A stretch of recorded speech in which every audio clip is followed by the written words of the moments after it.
Live show চলাকালে ওরকার আক্রমণে তিনি প্রশিক্ষক জেসিকা র্যাডক্লিফ নিহত হয়েছেন এমন দাবি করে সামাজিক যোগাযোগ মাধ্যমে ভাইরাল হওয়া ভিডিওটি গুজব বলে প্রমাণিত হয়েছে। ভিডিওটি কৃত্রিম বুদ্ধিমত্তা এআই দিয়ে তৈরি এবং জেসিকা র্যাডক্লিফ নামে কারও অস্তিত্বের প্রমাণ পাওয়া যায়নি। সরকারি নথি, সামুদ্রিক নিরাপত্তা প্রতিবেদন কিংবা কোনো বিশ্বস্ত সংবাদ মাধ্যমেও এ ঘটনার উল্লেখ পাওয়া যায়নি। এ ঘটনায় কোনো আনুষ্ঠানিক নথি বা নির্ভরযোগ্য সূত্র থেকেও তথ্য মেলেনি বলে নিশ্চিত করেছেন আন্তর্জাতিক সংবাদ মাধ্যম ইন্টারন্যাশনাল বিজনেস টাইমস সহ একাধিক মিডিয়া। প্রতিবেদনে উল্লেখ করা হয়েছে, ভিডিওটিতে এআইনির্ভর কণ্ঠস্বর ও পুরনো আর্কাইভ ফুটেজ ব্যবহার করে বাস্তব ঘটনার ভান সৃষ্টি করা হয়েছে।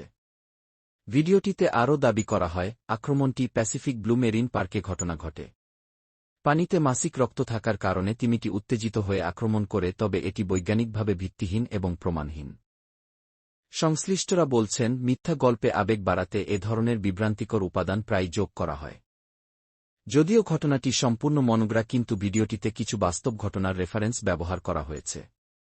মূলত বাস্তব ঘটনায় 2009 সালে কানারি দ্বীপপুঞ্জের লোরো পার্কে 9 বছর বয়সী ওরকা প্রশিক্ষক আলেক্সিস মার্টিনেজ কেটো নামের একটি তিমির আঘাতে অভ্যন্তরীণ রক্তক্ষরণ ও আঘাতে মারা যান। আর 2010 সালে যুক্তরাষ্ট্রের সিওয়ার্ল্ড অরল্যান্ডোতে 6 বছর বয়সী ডন ব্রাঞ্চো টিলিকাম নামের ওরকা টেনে পানির নিচে ডুবিয়ে হত্যার শিকার হন। এটি পরবর্তীতে ব্ল্যাকফিশ প্রামাণ্যচিত্রে তুলে ধরা হয়।